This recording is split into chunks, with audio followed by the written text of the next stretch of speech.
Hello everyone, it is Joe. Welcome to the Golden Hour. I would like you to see how beautiful this particular piece of Florida is.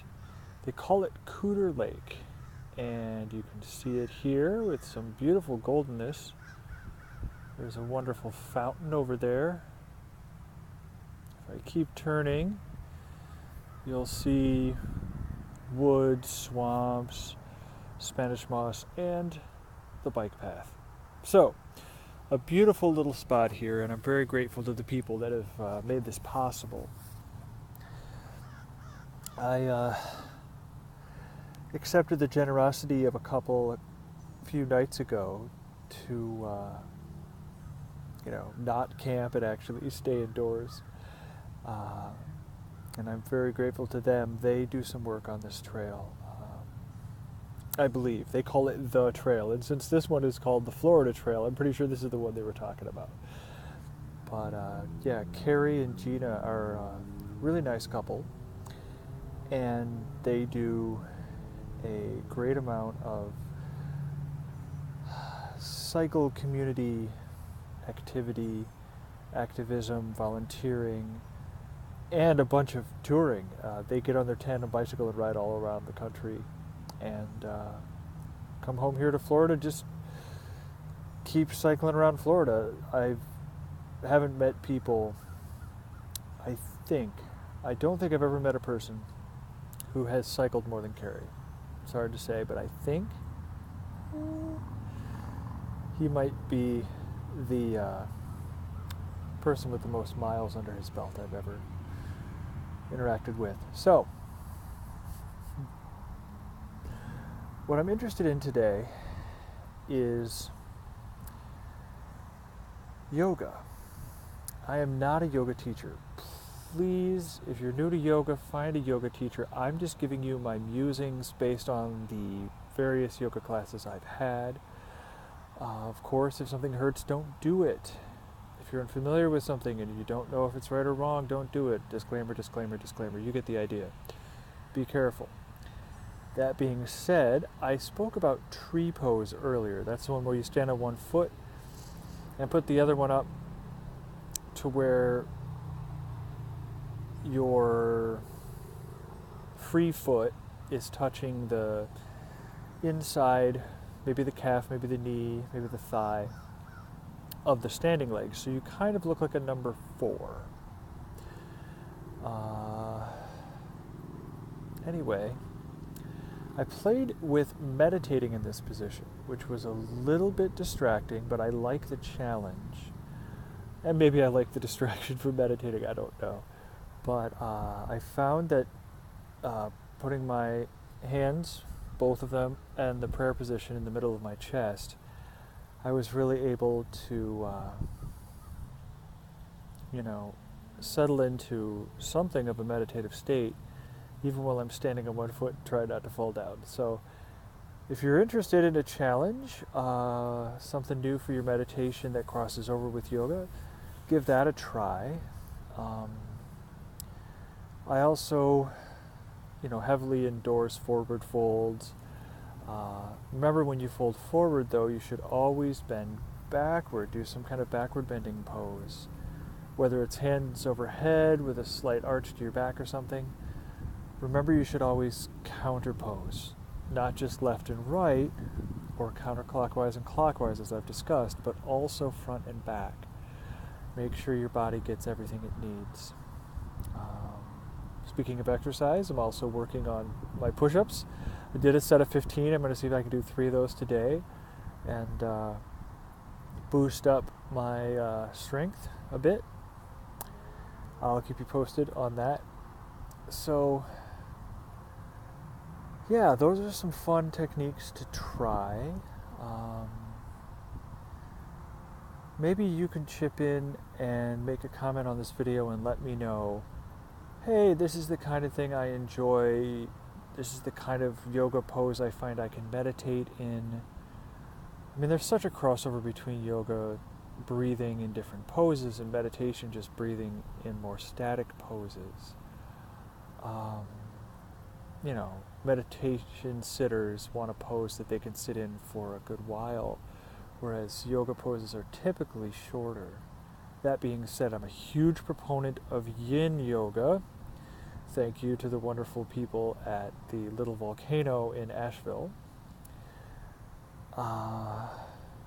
Rosie and Castor, the owners of that place, as well as Jesse and another gentleman, I can't remember his name. He moved out of the country for a while right after I came in there, but I got a brief exposure to him as well. So that being said, thank you everybody for letting me know about yin yoga, because I really enjoy that idea of staying in yoga poses for a long time and breathing, which is pretty much meditation at that point.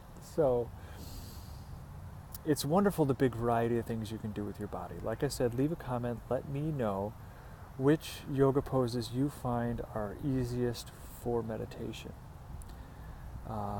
Some of them that are challenging, but not too challenging. For me, I like tree pose because it's really a neat feeling to be meditating, standing on one foot like a stork, but at the same time, the challenge gives me something different than just sitting on a park bench or sitting with legs folded. And I like to show off, so maybe it's that too, I don't know. Anyway, I will be back in touch with you. I want to dig a little more deeply into some emotional stuff.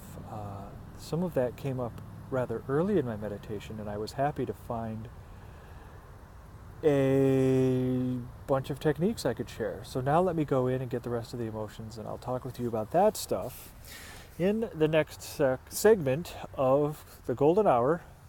Check out that sun with Joe Dealey. Bye. Hey everybody, it's Joe again. I've done a little emotional work in a couple different ways. I think I just saw my first alligator. I saw a powerful S-shaped ripple of water, and I think that's probably an alligator below the surface.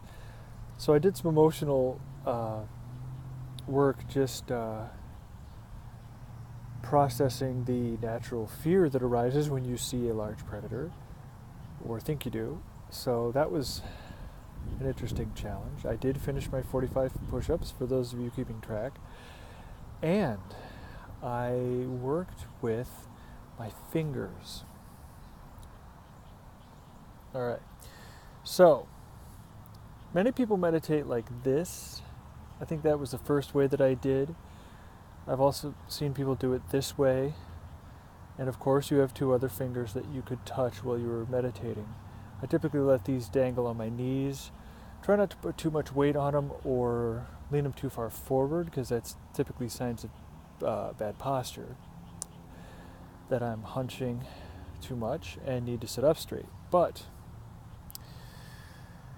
this one has kind of been my go-to, but I enjoy this one as well. This one I found had a much stronger emotional component, and this one kind of reminded me of how I'd like to be more flexible. It was a bit of a stretch to get my thumb over that far and leave it there. I feel that they may be related to different chakras. I certainly felt the heart chakra emotion here, a powerful emotion in the fourth finger. Some people say that they put wedding rings on this finger because it has a vein that leads to the heart and it's connected to the heart. I don't know if any of that's true or not. That may just be a suburban myth. But I do find this one has more of an emotional component than this one, which is more active and assertive, more like what I would associate with the solar plexus chakra. The index finger here,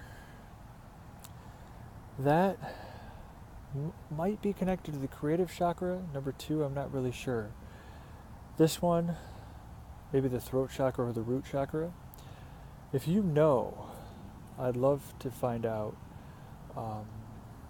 if there's any connection between hand position and, the different emotions that we feel throughout our body. So, like I said, I'm no expert. And if any of you all know, please leave a comment and let me know what wisdom there is to be found in this, or if different cultures have different systems for these.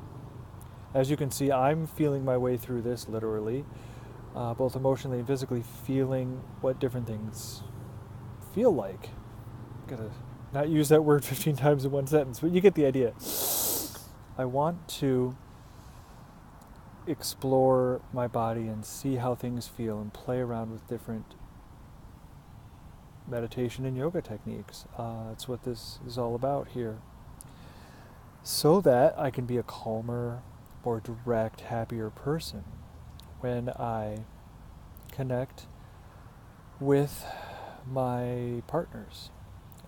A big part of what I call Starlight with a big S, or Starlight Tantra sometimes, or maybe even Starlight Yoga. I don't really know quite how to talk about it yet, but as I've said in previous videos, I do see light in my lover's eyes that can shine through as if their body wasn't even there, and then I just see them as light. And I'd like to learn how to facilitate these experiences, how to have them more often, how to help other people have them both with me and with each other.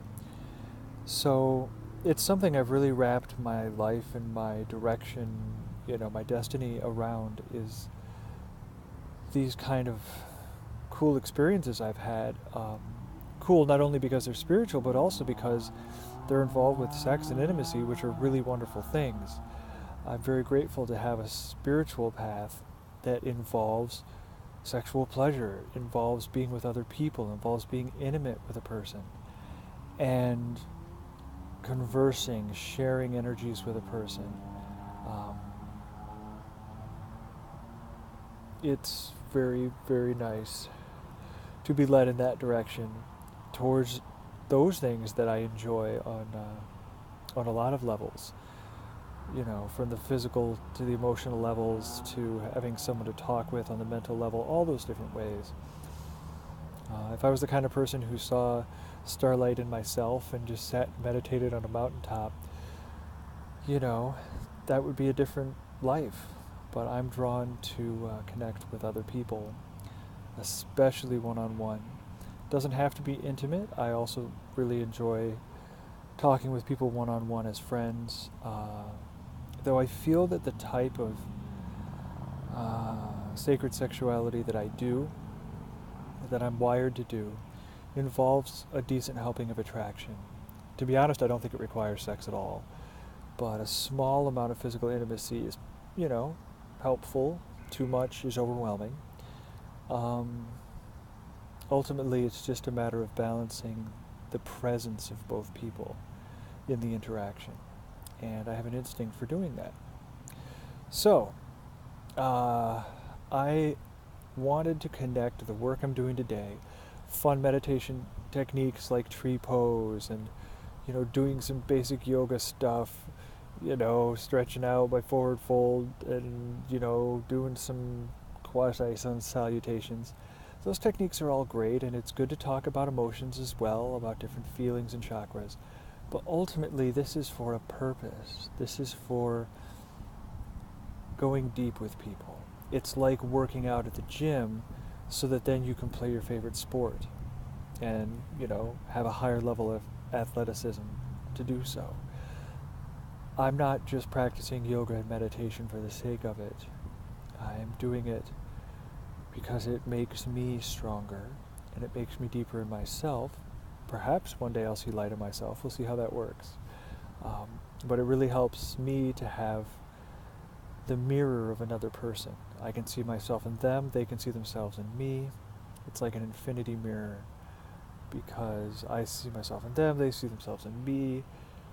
We go back and forth at lightning speed, interacting through everything from body language to words to energies and emotions, and just like two mirrors facing each other, the so-called infinity mirror, two people mirroring each other, facing each other, can also achieve infinity. And it's beautiful. So, in my quest to become a guide for others in this, I'm training myself to be ready the next time one of these opportunities arises, to be brave and talk to people about this and try to facilitate this in my life and gain a lot of experience and then be able to do it to coach others. So, just wanted to bring all the technique and emotional and chakra stuff all back to my true purpose, which is turn off the TV and be with your partner, your lover. Go out and find a new lover to be with. Everybody has a different social situation, but find people to be with. You will know them when you see them, because it'll be hard not to see the divine in their eyes. Sometimes we just click with people and it's very easy to connect that way. Doesn't mean the rest of the relationship will be easy, to be honest. I have found my greatest departures from reality with some of the most tumultuous relationships and partners I've been with. So it's no guarantee, it's no happily ever after, but it's something that makes the rest of those dramas worthwhile. So, do your exercises, do your yoga, do your meditation. Make yourself a calmer, more direct, more open, more clear person. And you will attract the right people. When you do attract them, you will have a better chance of going further with them into the many realms that couples can explore together. So, do your exercises, do your work in the dojo of life, and look out, because those people are headed to you. I know they're headed to me. And we will all explore amazing possibilities that people can have together. And it's nothing new. Humans have been doing this for thousands and thousands of years. So, let's get with the program and jump on board. And all of us have a wonderful time exploring the world beyond the world. This is Joe Neely. This is the Golden Hour. Look me up at joeneely.net/golden hour, and we'll go from there. Have a wonderful day. Bye-bye.